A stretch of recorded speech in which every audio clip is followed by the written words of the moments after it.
親愛嘅天父，我哋以希伯來書第7章嘅經文嚟到你嘅面前默想祈禱，求聖靈開啟我哋心靈裏面嘅眼睛，使我哋能夠明白並且能夠遵行當中嘅道理。希伯來書第7章主要記述作者以舊約聖經中嘅麥基洗德去解明主耶穌基督嘅身份。本章嘅第1節，這麥基洗德就是撒冷王，是至高神的祭司。他在亞伯拉罕打敗諸王回來的時候迎接他，並給他祝福。呢位麥基洗德喺舊約中只係出現過2次，意思係喺舊約中只有2位屬靈偉人認識佢，喺新約就只有喺呢度希伯來書嘅作者有提及。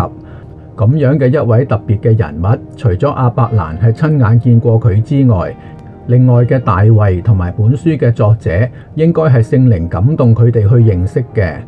喺創世記14章18節記載，又有撒冷王麥基洗德帶着餅和酒出來，他是至高神的祭司。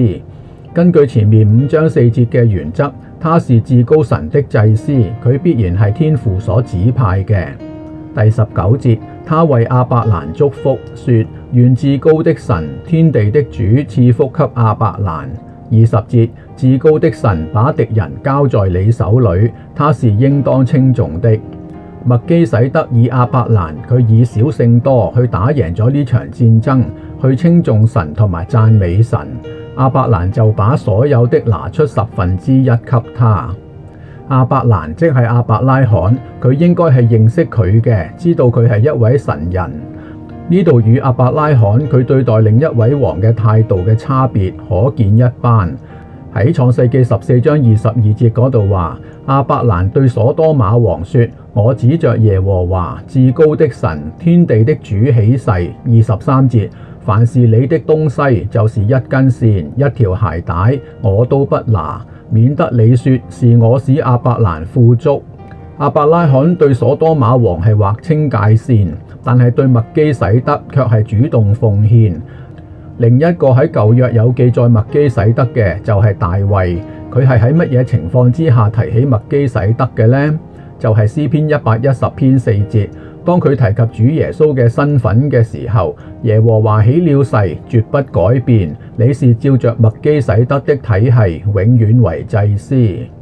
呢篇係一篇預言主再來喺地上作王嘅詩篇。詩篇110篇1節，耶和華對我主，就係主耶穌說：你坐在我的右邊，等我使你仇敵作你的腳凳。第2節，耶和華必使你，就係主耶穌，從錫安伸出你能力的權杖，你務要在仇敵中掌權。詩篇110篇5節，在你係天父耶和華，右邊的主係主耶穌，當他發怒的日子，必打傷列王。呢度就係預言主耶穌佢要來到地上結束終極嘅戰爭。喺大衛呢個異象之中，聖靈向佢提起咗麥基洗德呢個人，就係詩篇110篇4節嘅耶和華起了誓，絕不改變，你要照着麥基洗德的體系，永遠為祭司。本章嘅第2節繼續講，亞伯拉罕也將自己所得來的一切取1/10給他。他頭一個名字翻譯出來是公義的王，因為麥基就係王嘅意思，洗德就係公義嘅意思。他又名撒冷王，是和平王的意思。呢個撒冷就係和平嘅意思，應該就係後來嘅耶路撒冷。耶路撒冷嘅意思就係平安之城。本章嘅第3節繼續講，他無父無母無族譜無生之始無命之終，是與神的兒子相似，他永遠作祭司。第4節，你們想一想，這個人多麼偉大哦！連先祖亞伯拉罕都拿戰利品的1/10給他。我哋都要停下來想一想，究竟點解世上會有一個人，佢係無父無母無族譜無生之始無命之終，佢係永遠作祭司嘅呢？只有2個可能性。第一，佢可能係喺嗰個時代一位認識耶和華神嘅普通人，就好似約伯記中嘅約伯咁樣，但係佢係蒙神嘅呼召，成為咗神嘅祭司。不過佢有一個特殊嘅身份，一方面佢亦都係當時嘅一位王，另一方面同時亦都係神呼召咗佢做祭司。呢度嘅兩重身份，後來亦都係對主耶穌基督兩重身份嘅預表。而雖然麥基洗德佢可能只係一位普通人，但係有關佢嘅身份背景，當時可能就流傳着一啲傳說。傳說嘅內容就係佢無父無母無族譜無生之始無命之終，係永遠作祭司嘅。傳說是否屬實並不重要，作者只係想套用呢個傳說嘅內容，用以解釋主耶穌基督嘅身份。而第二個可能性，麥基洗德佢其實就係主耶穌基督其中一次嘅顯現。就正如主耶穌佢曾經喺創世記18章，佢係以人形去顯現，作為天使之一去訪問亞伯拉罕。佢喺約書亞記5章13至15節，佢對約書亞係自顯為大元帥。佢喺士師記6章11至24節，佢係向基甸亦都自顯為耶和華嘅使者。佢喺但以理書3章25節，喺火窯之中，佢係與但以理嘅3個朋友同在。但凡呢一切，主耶穌佢都係採取人嘅形態去出現嘅，所以麥基洗德係佢作為人嘅形態出現，亦都係有可能。然後本章作者繼續作出解釋，本章嘅第5節，那得祭司職分的利未子孫，奉命照例向百姓取1/10，就係律法嘅規定。這百姓是自己的弟兄，雖是從亞伯拉罕親生生的，還是照例取1/10。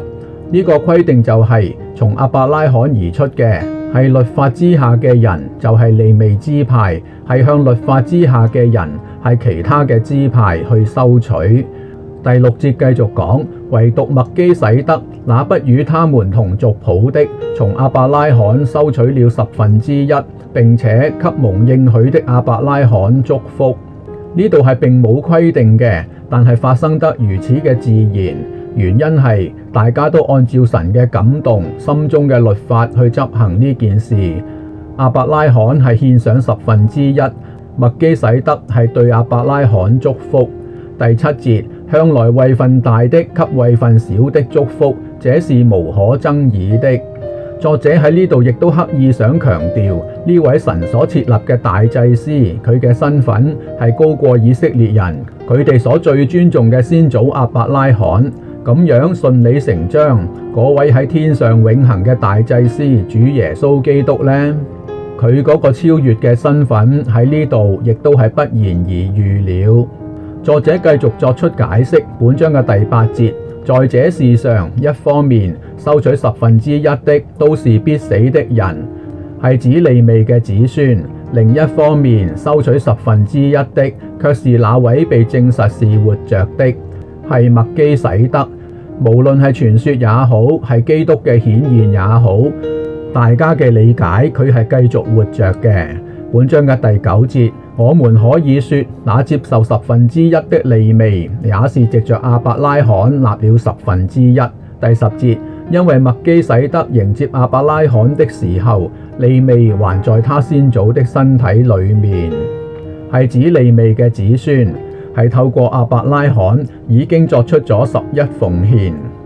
可見呢個麥基洗德嘅體系係高於嗰個利未嘅體系。不但係高於，並且係更好，因為本章嘅11節，那麼如果百姓藉着利未人的祭司職任能達到完全，因為百姓是在這職分下領受律法的，為什麼還需要照麥基洗德的體系，另外興起一位祭司，而不按照亞倫的體系呢？就係因為利未同埋亞倫嘅體系係並唔能夠完全。律法係叫人知罪，但係佢哋並冇能力去洗乾淨罪惡。喺本章嘅12節，既然祭司的職分已更改，律法也需要更改。呢度更改嘅原文係更換嘅意思，意思係指靠文字寫成嘅律法要更改為希伯來書8章10節所講，我要將我的律法放在他們的心思裏，寫在他們的心上。就係裡面嘅生命嘅律法，呢度喺原文嘅意思係十分強調，係非更改不可嘅，因為基礎係完全改變咗。因為主耶穌基督就係16節照無窮生命的大能成為大祭司嘅，亦即係24節所講照生命嘅律法做咗永遠長存嘅大祭司。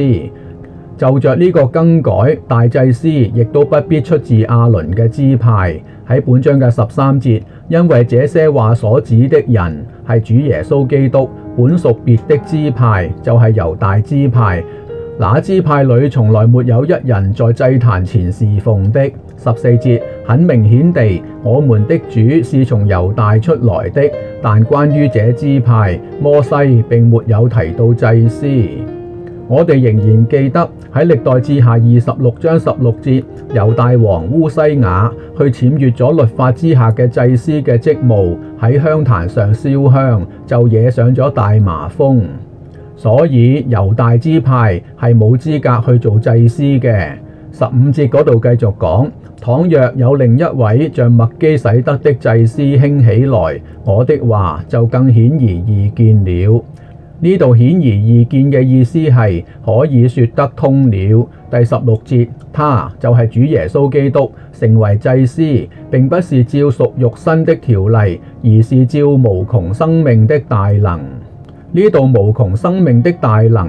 除咗係指到屬於生命嘅新嘅律法之外，亦都係凸顯佢喺復活呢件事上係作成咗初熟嘅果子同埋長子嘅身份而講嘅。17節，因為有給他作見證的說，就係詩篇110篇4節大衛嘅說話，你是照着麥基洗德的體系永遠為祭司。最後本章嘅作者亦都總結咗兩個體系之間佢嘅優劣對照。喺本章嘅18節，一方面先前的誡命因軟弱無能而廢掉了。19節，律法本來就不能成就什麼，意思係並唔能夠消除罪惡。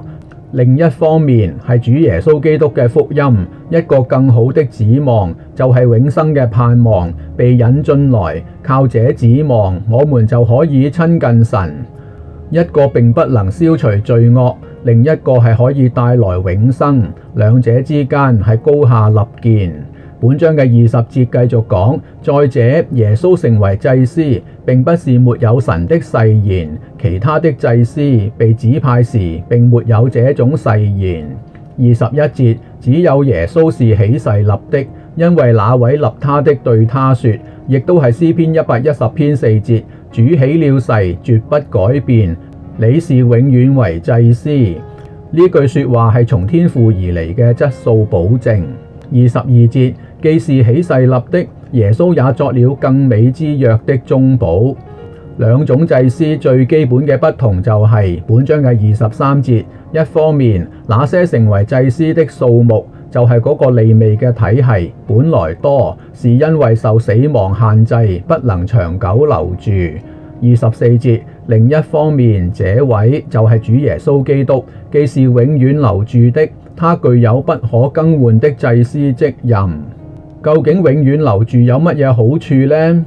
究竟呢個分別有乜嘢好處呢？最簡單嘅就係死咗嘅人，佢嘅身份亦都失去咗，但係主耶穌基督佢已經有永恆嘅生命。25節，所以凡靠着他進到神面前的人，他都能拯救到底，因為他長遠活着，為他們祈求。呢個係作者喺本章所最想講嘅說話，就係向着一班想離開基督教，重回到聖殿大祭司之下嘅猶太人，佢哋想放棄永恆有效嘅祭司體系，重返到已被廢除並沒有功效嘅舊有體系之中，係何等嘅愚蠢呢？喺呢度25節講，主耶穌能夠拯救到底，因為佢長遠活着，為他們祈求，但係有一個條件嘅，就係嗰啲人要維持佢哋嘅信心，靠着主耶穌進到神嘅面前嘅人。作者恐怕呢班猶太人仍然未能夠明白，佢繼續作出解釋。第26節，這樣一位聖潔、無邪惡、無玷污、遠離罪人、高過諸天的大祭司，對我們是最合適的。最合適的呢度嘅意思係最理想嘅選擇。27節，他不像那些大祭司，每日必須先為自己的罪，後為百姓的罪獻祭，因為他只一次將自己獻上，就把這事成全了。第28節，律法所立的大祭司本是有弱點的人，但在律法以後，神以起誓的話立了兒子為大祭司，成為完全，直到永遠。作者所最想講嘅十分簡單，就係既然有呢一位升入高天嘅大祭司，我哋又點能愚蠢到返回到地上嗰個有瑕疵嘅血肉之軀嘅大祭司之下呢？對於今天嘅我哋嚟講，我哋並不是猶太人，當然並不會重返到舊有嘅獻祭制度上去，但係有一點係相同嘅，因為世界有好多不同嘅方法，不同嘅呼聲，一直喺度呼喚我哋，要我哋去跟從佢哋嘅方法，彷彿佢哋所能提供嘅，比起我哋所相信嘅主耶穌基督，似乎係更為熟習、更為舒服、更為理想，亦都可能係更為精彩，又或者更為即時有效，亦都可能更為被身邊嘅人所接納，又或者更為免受苦楚、脫離艱難嘅情況。我哋是否亦都有相似嘅挑戰同埋考慮？我哋是否仍然看得見？實在係邊一個選擇先至係最好呢？默想祈禱，奉我哋嘅救主耶穌基督得勝嘅名字而求，阿門。